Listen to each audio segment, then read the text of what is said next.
Halo teman-teman, selamat pagi. Pada video kali ini, 22 Podcast akan membahas tentang salah satu Yonko yang bernama Kaido. Dan pada komik One Piece di chapter 997, dia berniat untuk memulai dunia yang brutal di dunia One Piece, serta menerbangkan Pulau Onigashima ke ibu kota bunga. Langsung saja, 22 Podcast mulai pembahasannya. Oke, langsung saja ke pembahasan. Pada komik One Piece di chapter 997 kemarin, kita melihat sesuatu yang sangat mengejutkan. Pulau dengan bentuk tengkorak yang bernama Onigashima terbang ke arah langit. Di sini 22 Podcast teringat dengan Pulau Jaya yang sebagian daratan pulau tersebut terpental ke langit. Tetapi sebagian dari Pulau Jaya yang terpental ke langit tersebut disebabkan oleh fenomena alam bernama knock upstream. Sedangkan Pulau Onigashima terbang ke arah langit karena kekuatan Yonko Kaido. Dari sini, apakah kalian sudah bisa membayangkan betapa mengerikannya kekuatan dari para Yonko? Sudah sangat amat jelas jauhnya perbedaan kekuatan antara seorang karakter utama, Monkey D. Luffy, dengan Yonko Kaido. Karena pada komik One Piece di chapter 997 ini, kita mengetahui sebuah fakta baru, yaitu Yonko Kaido mampu menerbangkan sebuah pulau dengan sangat mudah, lalu memindahkannya ke ibu kota bunga. Dari sini, apakah kalian masih yakin bahwa seorang Monkey D. Luffy mampu mengalahkan Kaido? 22 Podcast berpendapat bahwa kemungkinan besar di kemudian hari yang akan mengalahkan Kaido bukanlah Monkey D. Luffy, tetapi orang lain yang memang sudah memiliki kekuatan selevel dengan Kaido. Jadi jelas, orang yang dimaksud Oden Kozuki dan akan mengalahkan Kaido bukanlah Monkey D. Luffy. Lalu siapa yang mengalahkan Kaido? 22 Podcast masih belum bisa menebak, tetapi kalian harus ingat bahwa ada beberapa pihak yang kuat yang kemungkinan besar akan datang dan terlibat dalam perang besar di Pulau Onigashima. Misalnya saja pasukan revolusi dan angkatan laut beserta admiral-admiralnya.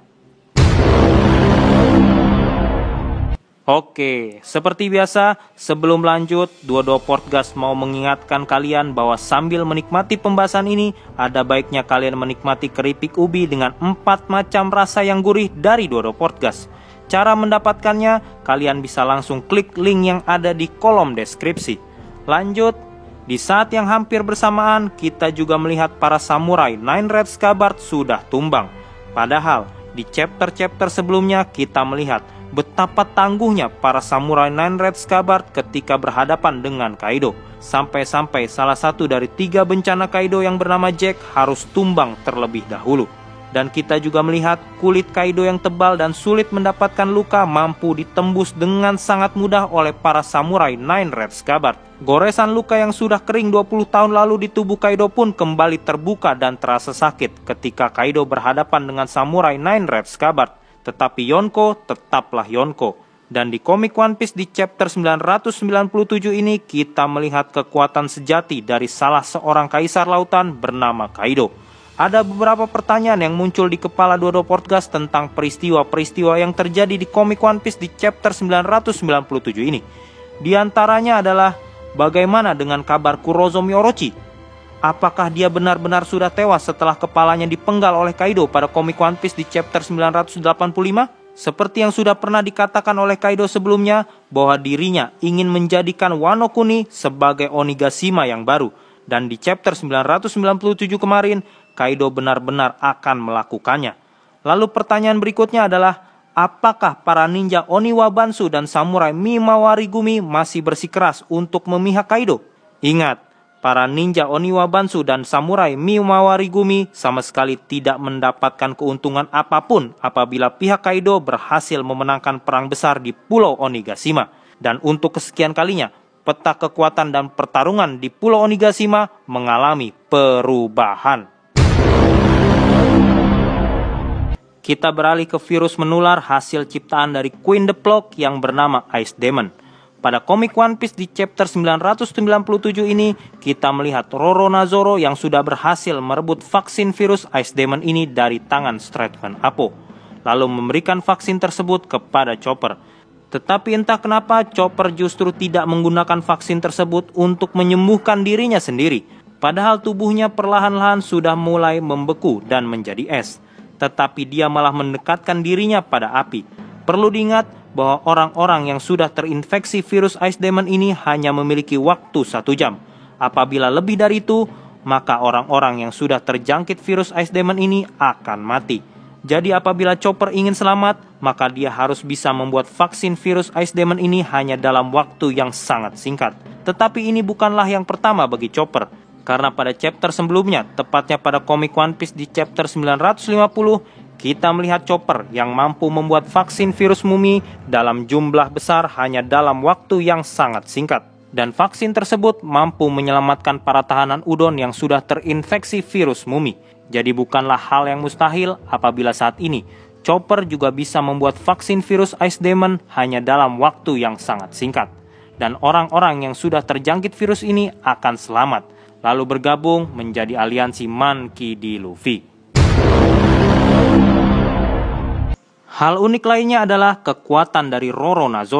Kalian semua pasti sudah mengetahui bahwa Roronoa adalah seorang pendekar pedang yang tangguh. Pada komik One Piece di chapter 997 kemarin, kita melihat bajak laut 11 supernova lainnya, Strachman Appo, yang berhasil dikalahkan oleh Roronoa hanya dengan sekali tebas. Roronoa memang terkadang bisa menjadi sangat ganas, dan tebasan pedangnya sangat mematikan ketika dirinya sedang tergesa-gesa. Seperti ketika sedang menghadapi Kapten T-Bone pada komik One Piece di chapter 371. Saat itu kita juga melihat Roronoa yang mengeluarkan seluruh kemampuannya untuk melawan Kapten T-Bone.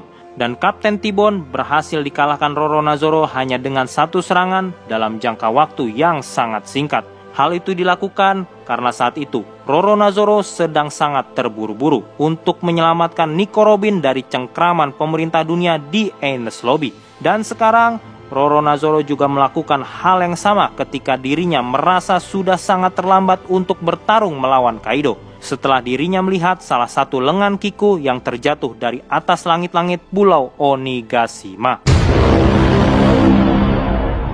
Lagi-lagi Kaido mengeluarkan pernyataan yang menakutkan.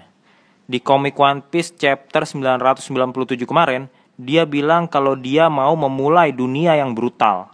Ini ngeri banget sih. Dan kalau kita flashback ke belakang, tepatnya di komik One Piece chapter 795, saat pertama kali wujud Kaido diperlihatkan, dia sempat ngoceh juga tuh kalau udah waktunya buat memulai perang terbesar. Dan dia juga gak peduli kalau dunia One Piece itu bakalan hancur.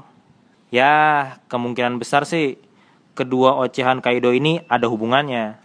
Dan intinya Kaido itu udah ngebet banget buat memulai perang tahta. Ya mungkin karena dia tuh ngerasa kalau dirinya pihak yang paling kuat dan paling siap di antara pihak lainnya kali ya. Tapi yang menarik di komik One Piece chapter 997 ini, selain penampakan pulau Onigashima yang terbang, itu adalah pergerakan bajak laut 11 supernova. Di situ kita lihat kalau ternyata pergerakan dari Eustace Captain Kid itu lebih cepat dibandingkan Monkey D. Luffy. Jadi kira-kira siapa nih yang akan ketemu sama Kaido terlebih dahulu? Kayak bakal menang aja tuh berdua. Dodo Podcast jadi inget nih, waktu Kid sama Luffy itu babak belur dihajar sama Kaido.